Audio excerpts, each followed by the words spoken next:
Assalamualaikum warahmatullahi wabarakatuh. Innal hamdalillah salatan wa salaman ala Rasulillah wa ala alihi wa sahbihi wa man tabi'ah, amma ba'd.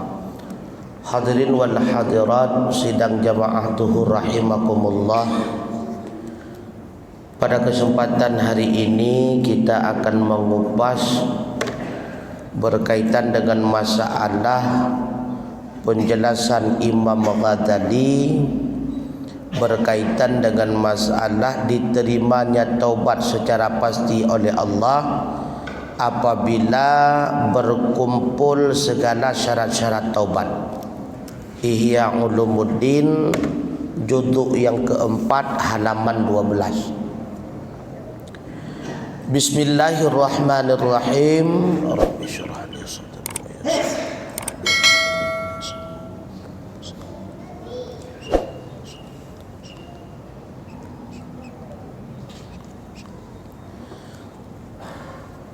Bayanu anna taubata idza tajma'at syara'ituha fahiya maqbulatun la muhalatun. Penjelasan bahawa sungguh taubat apabila melengkapilah segala syarat-syaratnya, niscaya maka dianya taubat itu diterima la muhallah, tidak mustahil, artinya secara pasti. Jadi menjelaskan bila mana dalam pelaksanaan taubat tersebut lengkap segala syarat-syaratnya, taubat itu pasti makbulah. Itu pasti, kata Imam Ghazali. Ya'lam annaka, ketahuilah bahawa sungguh engkau, idza fahamta ma'nal qabul, bila mana telah engkau pahami akan makna kabul, lam tusyakka fi anna kulla taubatin sahihatin fahiya maqbulatun. Niscaya tidak diragukan engkau pada bahawa sungguh tiap-tiap taubat yang sahih, niscaya maka dianya taubat itu diterima.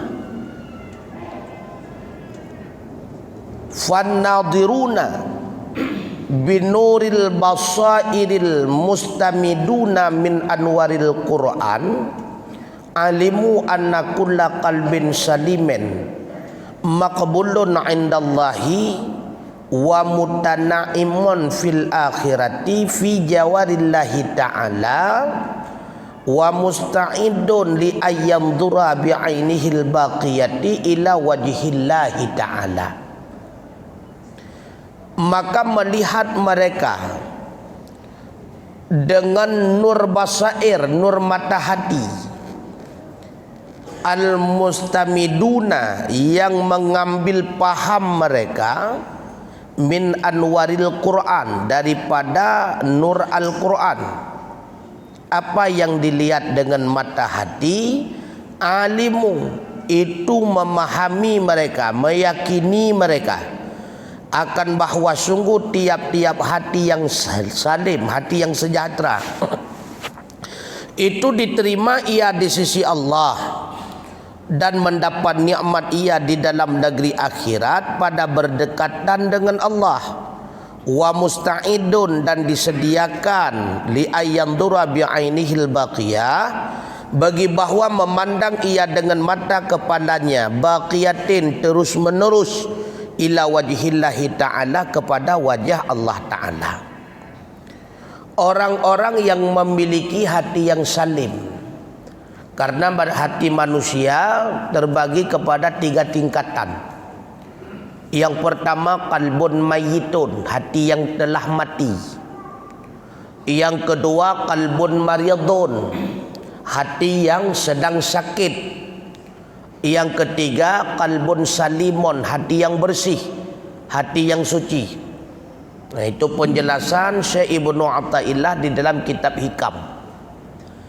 Maka kata beliau, di antara tanda hati seseorang itu telah mati, yang pertama tidak merasa kehilangan apabila dia itu melewati satu amal kebajikan. Hana itu mengpubut sembahyang subuh, hana kakak hana santai mentang. Hana itu mengmusyrikah, hana kakak tan. Jadi tidak ada rasa kegundahan apabila berlalunya satu amal kebajikan daripadanya. Itu tanda hatinya telah mati.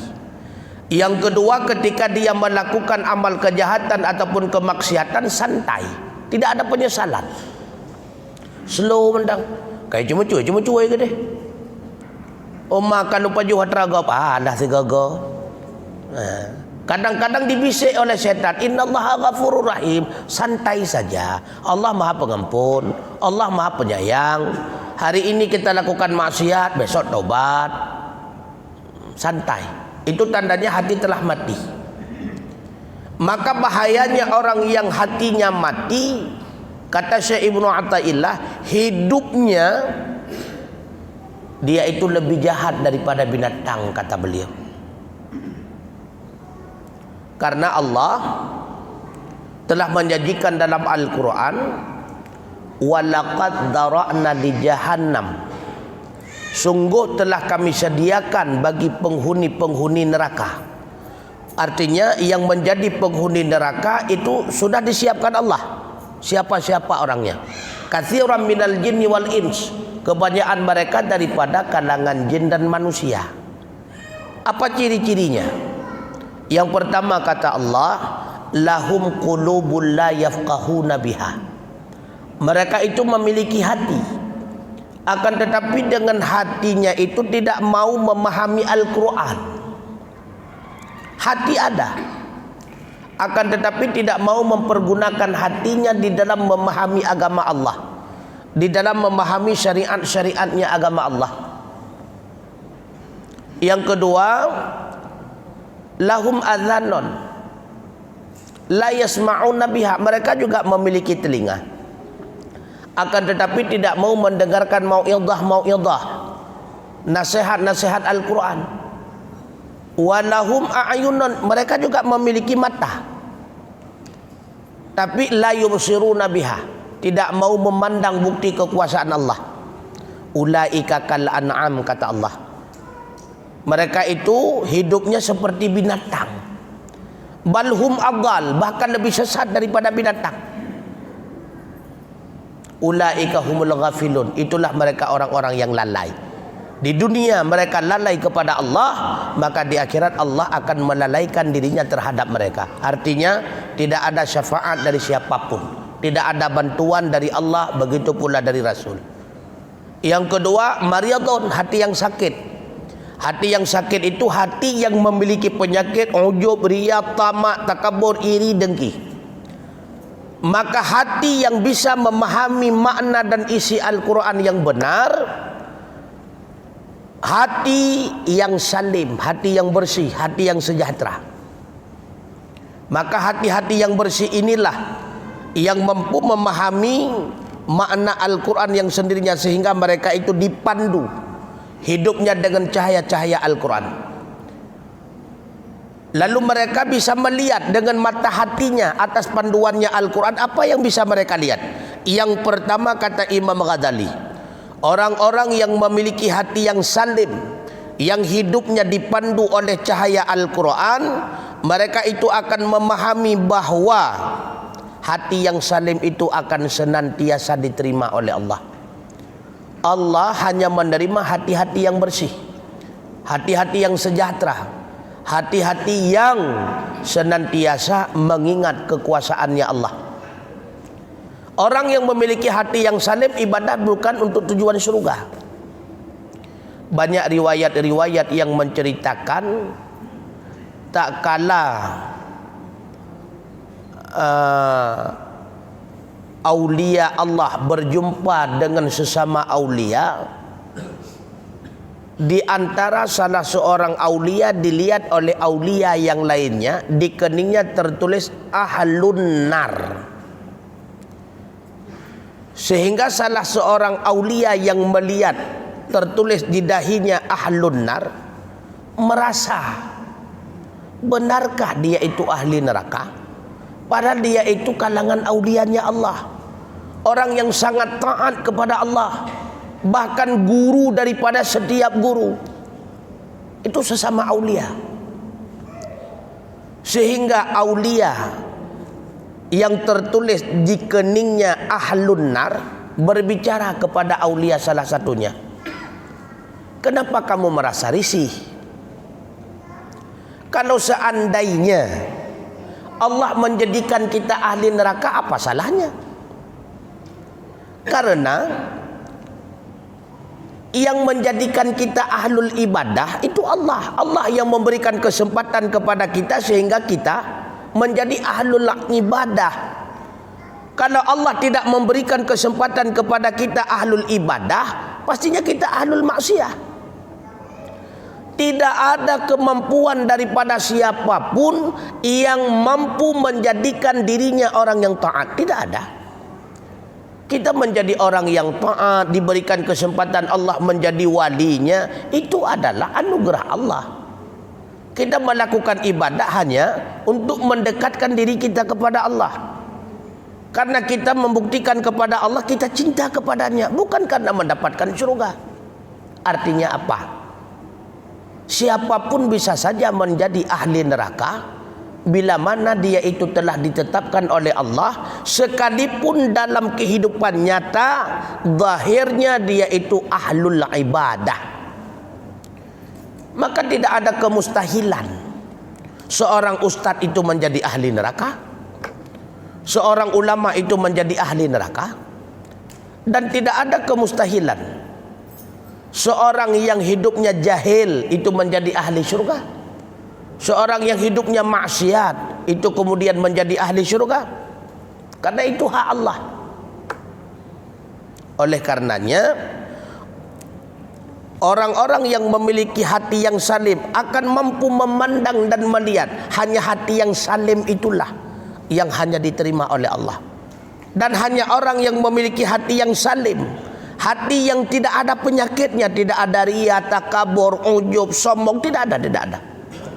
Itulah hati yang senantiasa berjiran dengan Allah. Arti berjiran yang senantiasa dekat dengan Allah.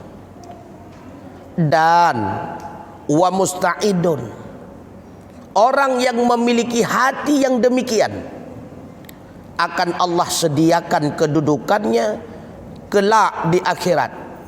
Allah akan memberi kesempatan kepadanya secara terus menerus li ayyanzura bi'ainih, memandang Allah dengan mata kepalanya kapan saja yang dia kehendaki. Di antara nikmat terbesar di akhirat itulah melihat Allah. Orang yang memiliki hati yang salim, berjiran dengan Allah, dekat dengan Allah, berada di sisi Allah, kelak di akhirat mereka itu memandang Allah kapan mereka suka. Itu hati yang salim. Kemudian mereka pula akan memahami, alimu annal qalba khalaqa saliman fil asli, bahwa sungguh hati itu menjadikan oleh Allah saliman, salim, bersih pada awal kali. Wa kullu mauludin yuladu 'alal fitrah, begitu pula manusia itu dilahirkan oleh Allah di atas fitrah. Wa innama tafutuhu salamatu bikaduratin tarhaku wajhahu min ghubaratid dhunubi wa dhulmatiha, dan hanya saja yang meluputkan akannya si anak oleh keselamatan hati, oleh kesucian hati, bikadurah dengan sebab kotoran, tarhaku yang mencemari ia akan wajahnya si anak, min ghubaratid dhunub, pane kotorannya daripada debu-debu maksiat, debu-debu dosa, wadul matiha, dan gelapnya dosa. Pada hakikatnya hati ini diciptakan oleh Allah suci, bersih. Kenapa juga hati ini menjadi kotor? Yang menyebabkan hati ini menjadi kotor adalah maksiat. Kemaksiatanlah yang menggelapkan hati. Begitu pula setiap anak yang lahir ke dunia itu semuanya suci, tidak ada dosa. Kullu mauludin yuladu 'alal fitrah.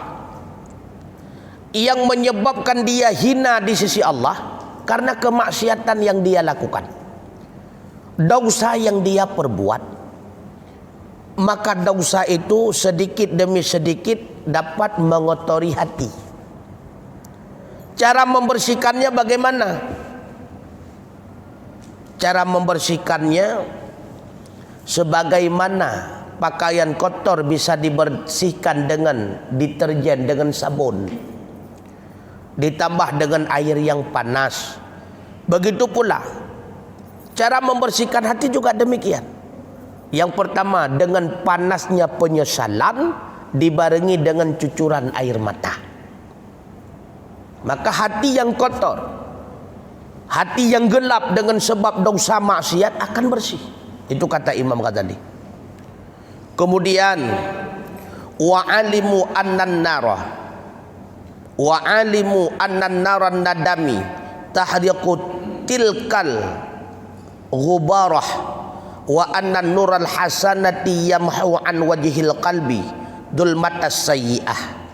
Mereka pula memahami bahwa sungguh api penyesalan itu mampu membakar ia akan demikian debu, dan bahwa sungguh cahaya nur kebajikan itu mampu menghapus ia daripada wajah hati yang gelap dengan sebab keburukan. Jadi gubar, kotoran-kotoran dosa, bagaimana kita bersihkan? Itulah dengan api penyesalan. Menyesali, yang pertama tinggalkan maksiat tersebut. Yang kedua, agar kotoran maksiat yang telah berlengketan dengan hati sehingga menyebabkan gelap hati, membersihkan kotoran itu, itulah dengan panasnya penyesalan. Sesali. Bukti daripada menyesali, cucurkan air mata. Oh, wateta ingat pernah tak buat maksiat sesuatu, teklik ke derawat aku. Itu biat ia mata ke derawat. Merasa benci terhadap diri pribadi, kenapa saya melakukan maksiat demikian? Nyo baru kira tu ku urung taubat tu. Adik merasa menyesal. Pakon roh lon lah maksiatnya, pakon nilai, pakon. Itulah yang dimaksud dengan menyesal. Sehingga bercucuran air mata sendirinya. Air mata itulah yang akan membersihkan kotoran-kotoran maksiat, kotoran-kotoran dosa yang menggelapkan hati. Dan wa anna nural hasanah yamhu an wajhil qalbi dzulmah. Ikuti dengan berbagai macam kebajikan-kebajikan. Kalau seandainya masih ada kewajiban yang belum kita qadha, diqadha. Ditambah dengan amal ibadah sunnah yang lainnya. Karena kebajikan itu mampu menghapuskan gelapnya daripada maksiat.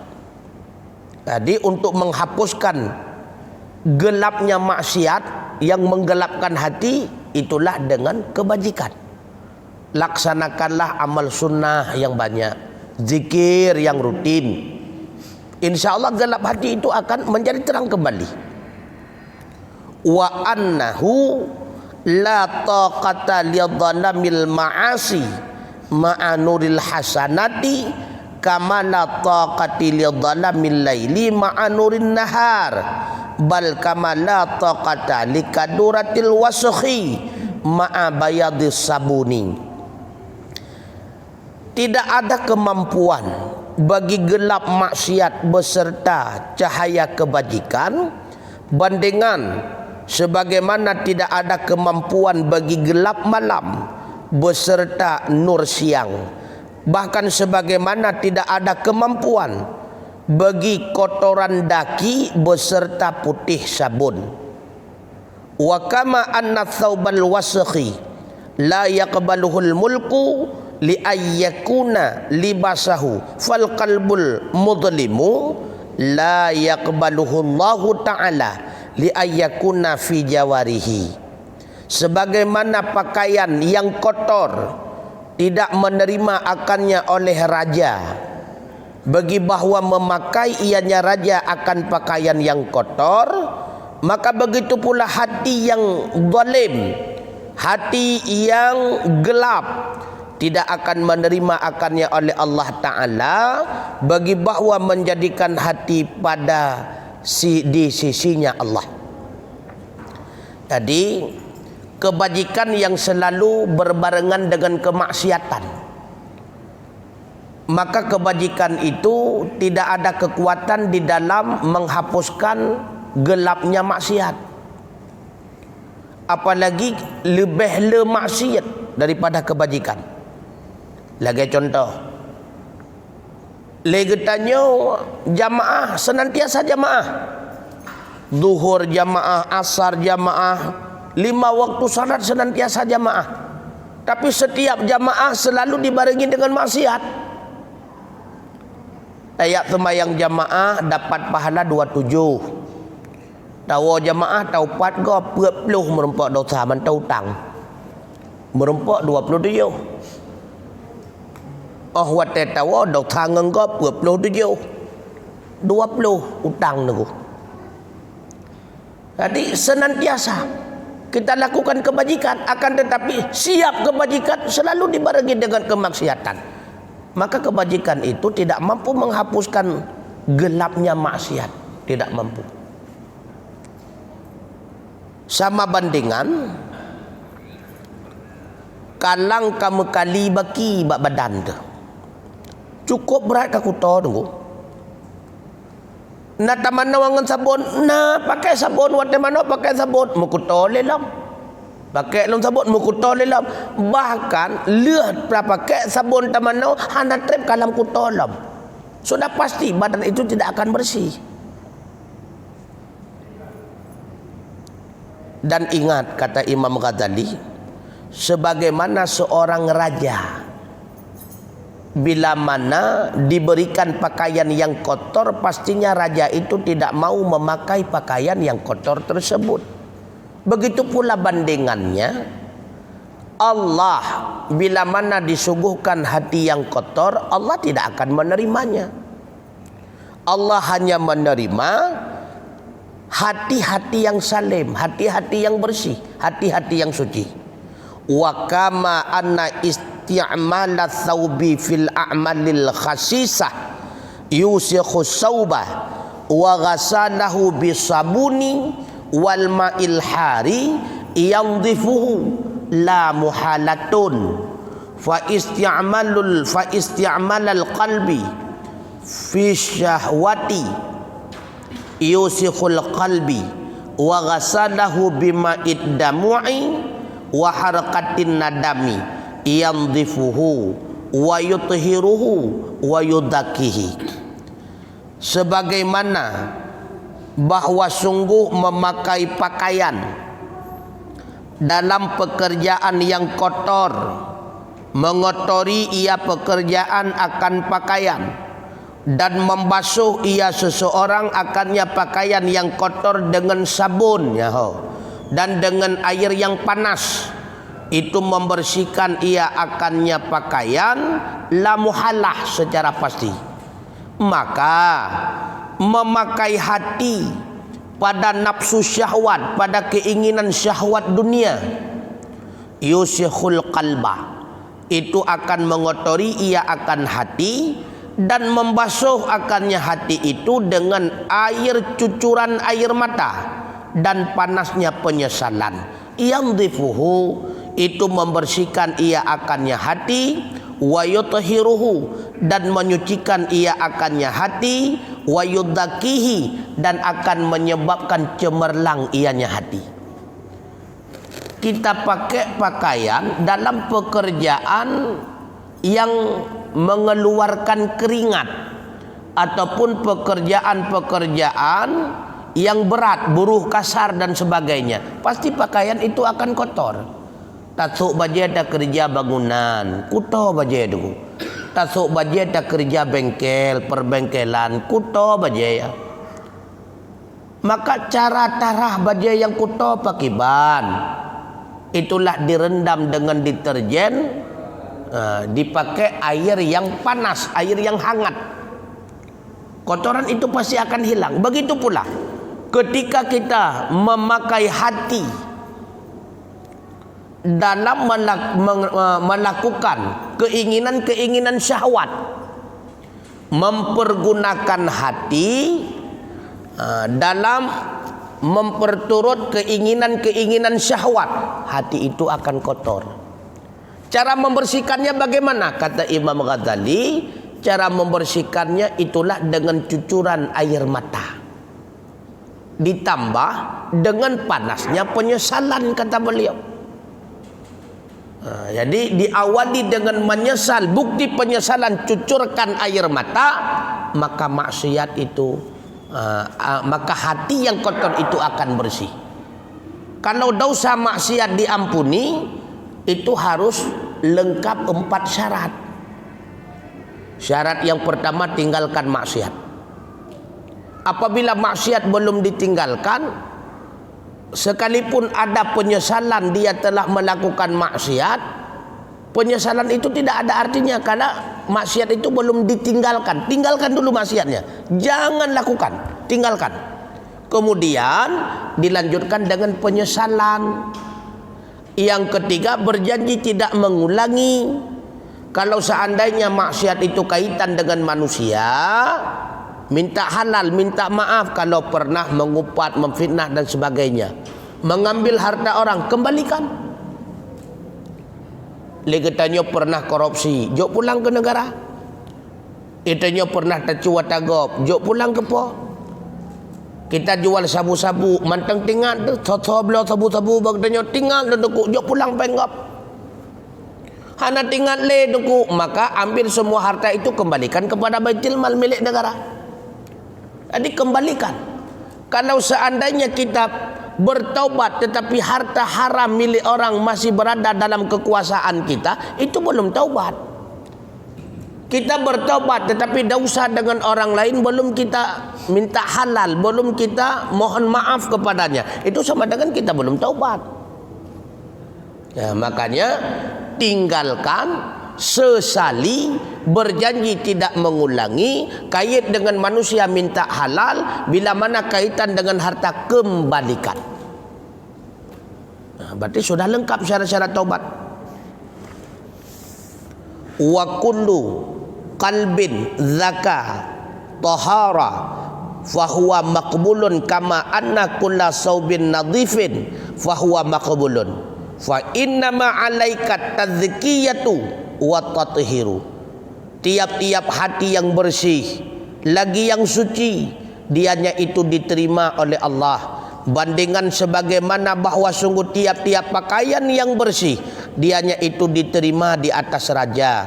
Fa inna ma alaika tadzkiyah, maka hanya saja lazimkan di atas engkau tadzkiyah wa tathhir, dalam mencemerlangkan hati dan di dalam membersihkan hati.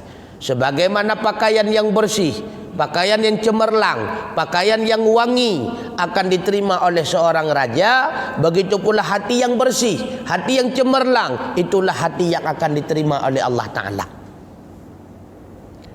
Wa amal qabulu famabdulun qad sabaqa bihil qada'ul adzalil ladzi la muraddalahu wa huwal musamma falahan fi qawlihi qad aflaha man dzakkaha. Dan adapun bermula kabul diterima, itu niscaya maka dianya itu pemberian yang sungguh telah mendahului dengannya oleh ketentuan azali, ketetapan azali alladzi yang tidak ada penolakan baginya. Dianya itulah yang dinamakan dengan keberuntungan di dalam firman Allah, qad aflaha man dzakkaha. Sungguh telah beruntunglah orang-orang yang telah membersihkan ia akan hatinya.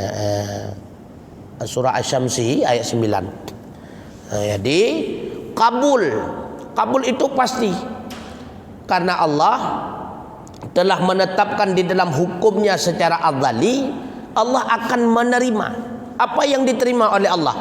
Taubatnya orang yang melengkapi segala syarat.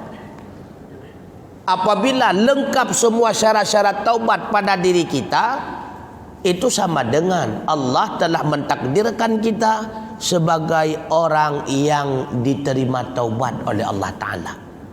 Nah, maka sebelum pintu taubat tertutup, pintu pertama itulah sakaratul maut. Pintu yang kedua, bahkan itu adalah pintu terakhir, keluarnya matahari sebelah timur. Artinya hampir terjadinya kehancuran dunia yang dinamakan dengan kiamat. Maka ruh getanya ka gar-garah, ka cemeka nyan hanali hak le getanya untuk mendapatkan ampunan Allah. Ataupun mataura kai tebiat belah timu nyan belah barat, mataura kai tebiat belah barat nyan hanali kesempatan bagi getanya untuk diterima taubat oleh Allah. Oleh karenanya hadirin sekalian, Allah mengingatkan kita di dalam Al-Quran ketika Allah hadapkan orang kafir dan ahli maksiat di depan pintu neraka, mereka semuanya itu menyesal. Mudah-mudahan tidak termasuk kita dalam bahagian tersebut. Semua menyesal, semua. Ketika Allah menghadapkan orang kafir dan ahli maksiat di depan pintu neraka, semua mereka menyesal. Apa kata mereka? Allah mengingatkan di dalam Al-Quran, semua mereka itu akan menyeru dengan seruan yang sama. Rabbana absarna wasami'na farji'na na'mal salihah inna muqinun. Ya Tuhan kami, Rabbana absarna, hari ini kami telah melihat begitu dahsyatnya azab neraka ya Allah. Wasami'na, kami pula telah mendengar pakiban panasnya keadaan melegak-geleguknya api neraka. Kalau kamu dengar suara-suara orang-orang menjerit di dalamnya, kalau kamu dengar orangnya ya Allah, kali farji'na ya Allah, kembalikanlah kami sejenak saja ke dunia. Na'mal salihah, pasti kami akan beramal dengan amal saleh. Inna muqinun, sekarang kami sangat yakin ya Allah. Dan mandub ahli neraka sama mengharapkan agar mereka itu dikembalikan sejenak saja ke dunia untuk bertobat kepada Allah. Tapi ketika itu Allah menjawab, wala tukallamun, jangan terlalu banyak bicara. Kalau lebih kesempatan udip kepada gatau raja hidupnya, kesempatannya hau tabah. Hai, na yang lebih wate bonus lam. Yang normalnya umat Muhammad 70 tahun, tetapi saya tambah 5 tahun lagi jadilah 75. Usia bonus kemana kamu pergunakan? Bahkan ada yang 80, ada yang 90. Usia bonus kemana kamu peruntukkan? Dan Allah akan bertanggungjawabkan. Takkanlah ahli neraka orang kafir menyeru, ya Allah, hari ini kami sudah yakin ya Allah, apa yang disampaikan Muhammad benar ya Allah, benar, kembalikanlah kami ke dunia sejenak saja ya Allah. Semua akan menyesal. Maka sebelum kita menyesal dalam keadaan yang demikian, na'udzubillah, mudah-mudahan tidak termasuk kita, dan sebelum Allah membersihkan hati kita dengan api neraka, mudah-mudahan tidak termasuk kita, cobalah kita awali penyesalan di dunia dan kita bakar kotoran yang melekat pada hati kita, itulah dengan api penyesalan. Karena kata Imam Ghazali, kalau seandainya Anda tidak mau membakar kotoran hati dengan api penyesalan, maka ingat, Allah akan membersihkan hati Anda kelak di akhirat, itulah dengan api neraka. Maka tergantung kepada Anda, kata Imam Ghazali, mau memilih yang mana? Mau memilih yang lebih mudah, yang paling mudah bagi Anda yang mana? Terserah. Kadang-kadang alah ilong api neraka mentok, silakan, Allah memberikan pilihan. Tapi ingat, bila Anda memilih panasnya api penyesalan di dunia, maka pastinya Allah akan melepaskan Anda daripada panasnya api neraka. Wallahu a'lam bishawab. Mudah-mudahan ada manfaatnya.